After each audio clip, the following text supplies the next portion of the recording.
Hello everybody, my name is Starrapter and welcome to the channel. Every week you guys can expect me to break down the latest in the Star Wars comics, TV series, and more, so you can support the channel by subscribing. So getting started, we have two comics to talk about. The first one from Marvel, we have Star Wars issue number 55. This is a biggie because it is part 6, the final chapter in the Hope Dies arc, and I love that cover, by the way. It's a nice homage to some old Star Wars artwork. So getting started, we are at this critical point where Luke, Han, and Leia, they have escaped aboard the only capital ship to make it out of Makata base, because we know that the Imperials have locked down all the ships in that sector.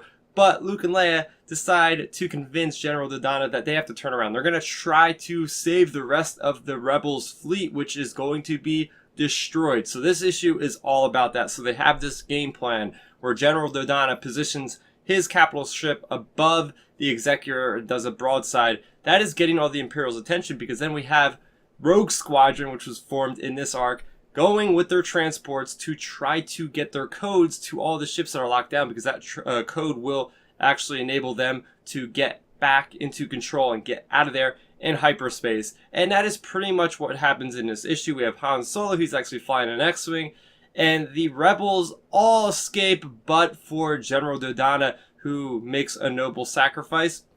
We have the Rebels, and they escape to this one planet to safety, and we do find out that they get smuggled away from their ship, which is getting pretty much inoperable, by none other than Sana Starros. It is also worth mentioning that by the end of this arc, the Rebels all agree, all the Rebel Alliance leaders agree that it is time for the Rebels to disperse. So I don't know how long they're going to be dispersed before we get to the story with the Battle of Hoth and The Empire Strikes Back. But yeah, this is a big moment in Star Wars, and I want to break down some things that I thought were very critical in this issue. The first one is seeing Han Solo flying with R2-D2 in an X-Wing. Very comical, because we've never actually seen these characters in this kind of relationship where one's piloting while the other's in astromech form. So it's funny seeing them kind of bonding a little bit, which is very interesting. Another thing I like seeing is the addition of Hera Syndulla. She was aboard this vessel called the Geist, along with her other Twilight compatriots. I don't know if they're the free members of Ryloth movement, but it's cool because it kind of ties everything in together. We know she's a general, and she's there in one of the most important battles in Rebel history. I don't even know if you could call it a battle, then suffer and defeat with all the cruisers they have lost up to that point. I want to spend a little bit of time talking about General Dodonna and how he had this noble sacrifice. And also in the last issue, we had this noble sacrifice of General Draven. So the Imperial or the Rebel commanders dropping by like flies, because it's interesting, because we always get the introduction to new characters in these movies in the original trilogy. Like then in Empire Strikes Back, we have General Rieekan, and then in Return of the Jedi, we have Crix Madine. So what happens to these characters in between the lines? It's nice that we're having comics kind of explore that for some of these minor characters that we've known for all this time. So yeah, big moments there.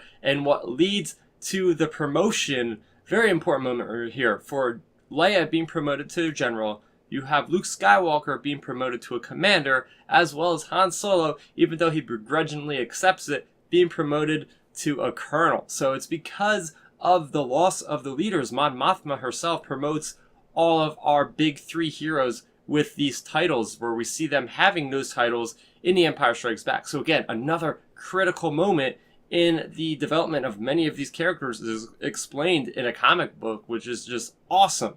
I did like seeing the ending here too, where we come full circle. The first issue in this arc had Han on Ring of Kafrene from Rogue One, and he was getting some information or something.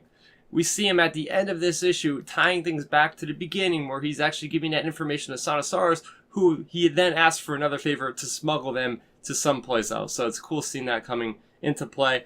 I really did enjoy the artwork. This whole arc was very good by Salvador Larroca. Say what you will about his design of characters' faces, about the photorealistic approach he takes, but I think he's second to none as far as dogfighting, as far as epic space combat. I don't think anybody really comes close to how good he depicts battles. So kinetic and so full of energy. And it's kind of a shame that he's going to be moving on to something else, because this is his last issue. We are getting a new artist on the series in 56, and then we're getting Angel Enzueta on issue number 57, the guy that did Poe Dameron, which has now ended. So, yeah, he did a good job, and, I think a lot of fans will come to appreciate his artwork as far as the ships are concerned. One thing that I was a little bit confused about in this issue is what happens with Luke and Leia rescuing Han when his engines go bad in his X-Wing and they shoot a harpoon from this stolen Imperial cargo Star Destroyer thing. This triangle-shaped thing. I'm not sure what it's called. I forget the name, but it was in Rebels.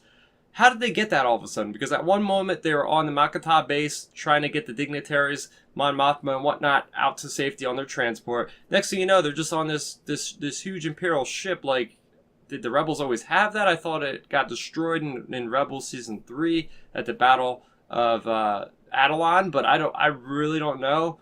That to me seemed a little bit weird how they just kind of pigeonholed that in all at the last second. So yeah, I want to know some more clarification on what happened there. But other than that, I really enjoyed this arc. Like I said, this was a pivotal moment for our Star Wars characters. I mean, we have the formation of Rogue Squadron. We have the promotion of all these characters. We have the deaths of some very big names, some live-action characters in Star Wars getting killed off in a comic book. I thought that was incredible how Lucasfilm is putting that much faith in these comics, as they should be, because it's another way for them to tell different stories. So yeah, this is probably up there with one of my favorite arcs in all of Star Wars comics so far. So definitely check this out when it gets published in a trade paperback or by the single issues. And the next thing we have is from IDW. This is a brand new miniseries. This is Star Wars Adventures Tales from Vader's Castle. This is issue number 1, and every single week we are getting a brand new issue in this series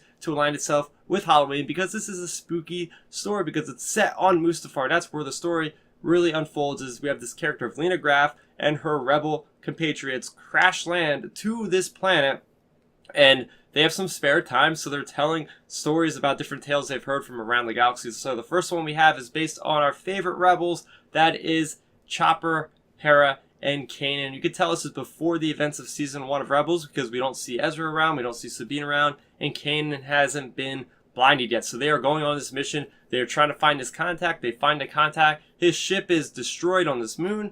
As they go to investigate, there's a spirit that escapes from this contact ship, gets onto the Ghost, and throughout the rest of the story we have things happening like doors closing, locking people in, doors opening to space. Even at one point, this ghost creature kind of gets into Chopper, and Chopper becomes like this evil droid that goes around shocking people, until eventually they trick this ghost to get into this holocron, and Cnaon traps this ghost into the holocron. And there's a tease at the end of this that the ghost remnants are still in Chopper in a sense. So that's pretty much the story in a nutshell. It was nice to see the character of Lena Graff, because she was the character in Adventures in Wild Space's young reader novel, so it's cool seeing that connective tissue there. I also did like seeing this ghost, and it did remind me a lot of Dr. Aphra. They just had an arc, it's about to wrap up, where there's this force presence type of being, but it's also kind of a plague, and not really a plague, but it's a parasite type of thing that's going around, and it makes people go crazy. So I think it could be something similar to that. So it's definitely very interesting as well. I will say that I liked seeing the new trooper types that were teased at the end of the issue. They almost look like Death Troopers combined with TIE pilots. I guess that's just kind of the way they have to survive on the surface of Mustafar. So it was pretty cool seeing those, but I do look forward to the future stories from this. I thought it was a nice story that was spooky, and it's a good one for the kids. So that is going to do it for all the Star Wars content that came out this week, but I'm very much looking forward to New York Comic Con. It's coming up Thursday through Sunday. On Friday, we have a Disney Lucasfilm publishing panel, so be sure that there's going to be some announcements there. Maybe some new comics, maybe some new books. I can't wait. So definitely follow that. Be prepared. There will be different things coming out of that convention, different announcements. I can't wait. Not just Star Wars, I'm looking forward to everything else. So please make sure you check back on the channel later on. I will have different video content relating to different things from the convention. Also, I will be using Instagram. If you guys don't follow me on there already, I'm at Starrapter. So that is going to do it for this week. Next week, we do have, I think, a Star Wars story comic adaptation number 1's coming out this next week, I think. We're also getting Star Wars Adventures issue number 15, as well as another Tales from Vader's Castle that will be issue number 2. If you guys like this content, please make sure you subscribe to the channel, as I do this every single week that there's new Star Wars. So with that being said, my name is Starrapter. Thank you for watching, and may the Force be with you always. Thanks for checking out the video. Please hit that thumbs up symbol. It helps me know that I'm making content that you guys enjoy. And if you enjoyed this video, I also include 2 videos down below you guys should check out. And please consider subscribing to this channel. It helps support me, and it notifies you guys of when I get new videos up on the channel. You can also contact me on Twitter, Facebook, and Instagram at Starrapter.